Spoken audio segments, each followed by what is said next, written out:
Então, uma característica, né, ou uma das propriedades dos alcanos é o que? Primeira coisa, nos alcanos, né, principalmente aqueles alcanos de cadeia aberta, certo? A gente verifica o que?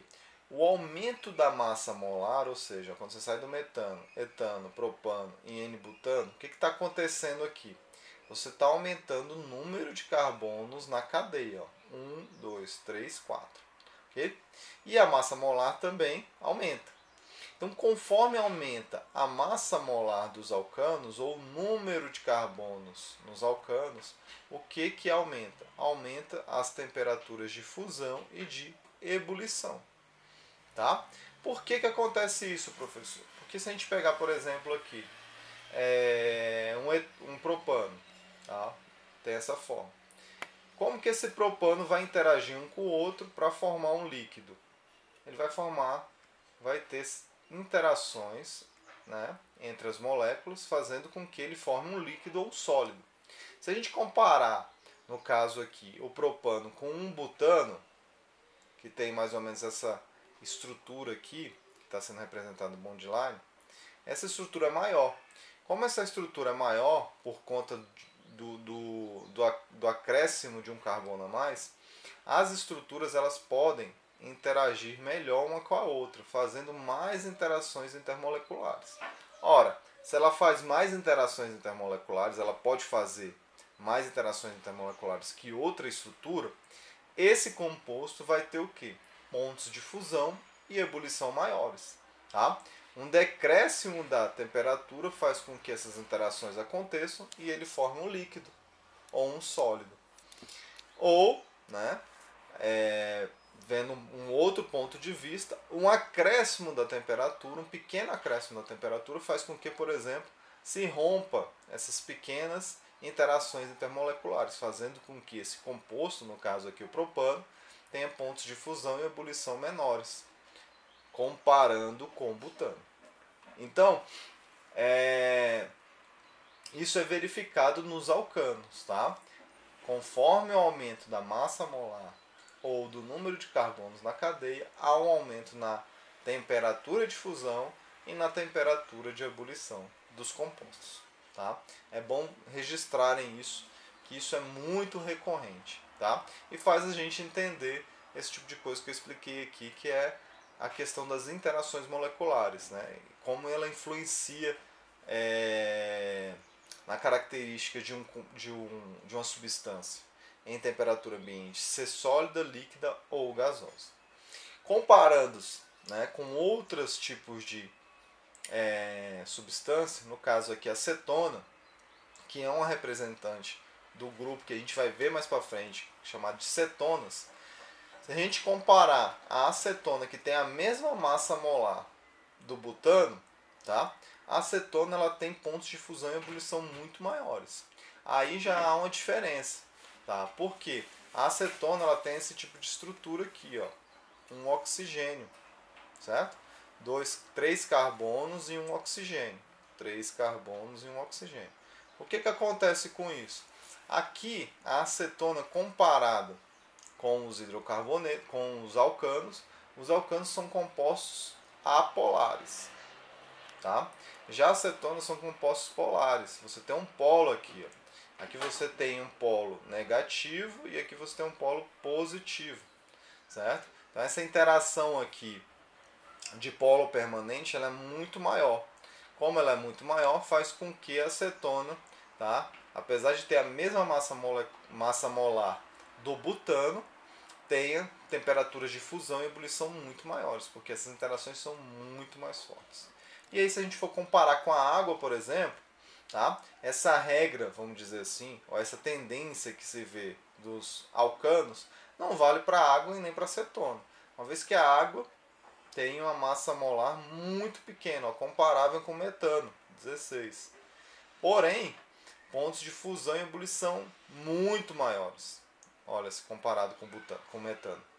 Tá? Isso acontece por quê? De novo, a gente volta lá para as interações intermoleculares. A água forma o quê?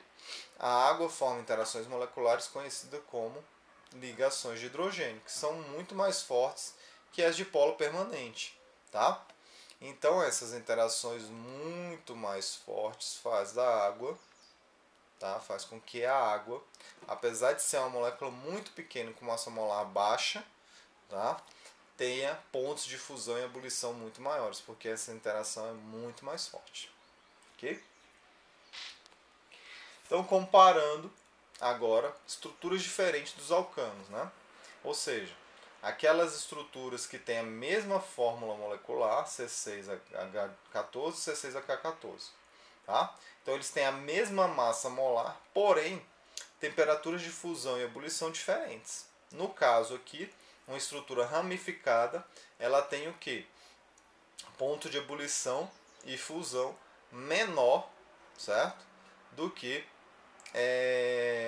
no caso aqui o hexano, que são estruturas abertas. Por que acontece isso, professor? Olha, acontece isso porque o hexano, tá? Ou moléculas de hexano, eles conseguem ter interações muito mais eficientes, ó, entre suas estruturas, essas interações intermoleculares, do que estruturas ramificadas. Por quê? Quando você tem uma estrutura ramificada, você vai ter ramos aí, ó. Vamos pegar 1, 2, 3, 4. Então você vai ter ramificações aqui, ó. Certo? Deixa eu escrever aqui embaixo, fica mais bonitinho. Então você vai ter ramificações aí, ó, aqui e aqui. Isso aqui, essas ramificações, ela faz com que essas interações aí, elas sejam mais difíceis, ó, fica mais longe, tá vendo? Então essas interações são muito mais fracas que as outras. Como essas interações são mais fracas, você vai ter o que? Pontos de ebulição e de fusão menores comparando com substâncias que têm a mesma quantidade de átomos nos alcanos com estruturas simples, tá? Então essa tendência você pode seguir com ela. Ó. Todos aqui acontece isso em relação aos alcanos. Então cadeias ramificadas, tá? Cadeias ramificadas têm pontos de ebulição e fusão menores do que cadeias normais, tá? Cadeias abertas normais, tá? Normais. Isso é uma tendência também nos alcanos, ok? Então vamos falar um pouco sobre cicloalcanos e continuando essa análise estrutural e explicando alguns tipos de propriedades e fenômenos que acontecem, tá? Então aqui a gente tem o que? A gente tem um metano, um carbono com 4 hidrogênios. Essa é a estrutura que eu falei, a tetaédrica, tá? Você tem essa estrutura distribuída no espaço, um para cima e 3 lá, um lá atrás, um mais para frente e um no plano, ok? Então essa geometria aqui, ó, entre as ligações, você tem aí o que?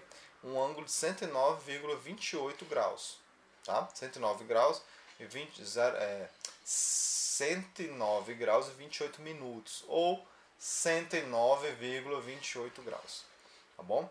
Então isso aqui é uma tendência de que quando esse carbono forma ligações com outro carbono, existe essa tendência entre esses elétrons de ficar o mais longe possível um do outro. Se esse ângulo se aproximar um pouco mais, o que acontece? A repulsão aumenta entre esses elétrons. E o que faz com isso? O que ocasiona? Essa molécula vai ser mais instável do que a outra que tem uma distância maior. O que significa essa instabilidade?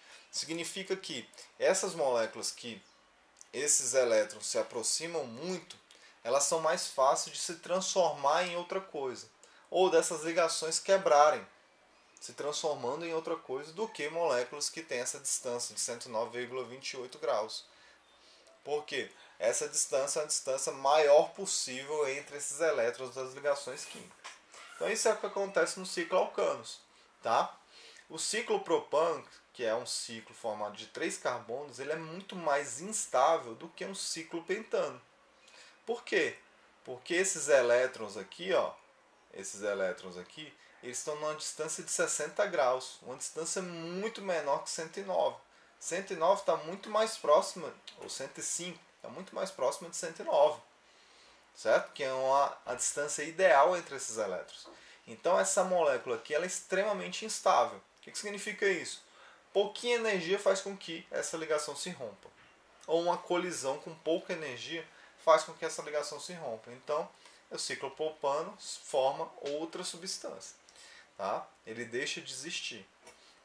Então, essa distância aqui, essa grande repulsão, faz com que o ciclopropano seja uma substância muito instável. Facilmente se transforma em outras. Tá? E aí, isso leva também a uma característica muito interessante. Ó. Todos esses ciclos aqui, ó, cicloalcanos, eles, entre os carbonos, você tem um plano. Agora, quando há um ciclo com 6 carbonos, esse plano se desfaz. E aí você tem essas duas conformações, vamos dizer assim. Tá? Essas duas geometrias. Uma geometria que lembra um barco, certo? Ó, duas pontas para cima. E uma geometria que a gente chama de que lembra uma cadeira. Tá? São as pontas lá para cima, essa ponta para cima e essas extremidades para baixo. Tá?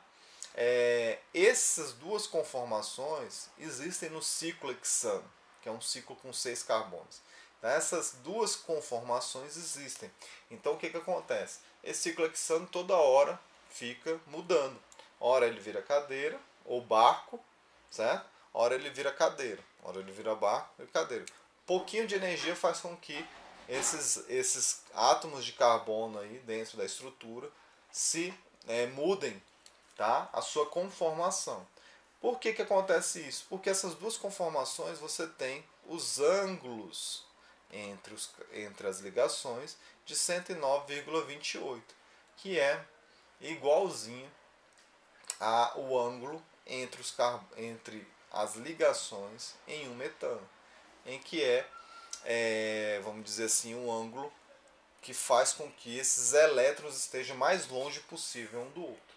Então, quando é representado isso bidimensionalmente ou no plano, o ciclo hexano ele pode ser representado de duas formas, tá? Ou dessa forma, que é a forma que eu falei como barco, ou essa forma que seria uma espécie de cadeira, tá? Uma ponta para baixo, uma ponta para cima, e essa parte que seria o encosto, vamos dizer assim, das costas.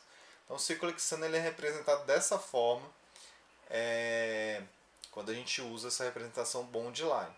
Ele não é representado, por exemplo, dessa forma aqui, ó, certo? Um hexágono. Ele pode até ser representado dessa forma, mas esse hexágono não é planar, tá? Lembrem que ele não é planar, não forma um plano, tá bom?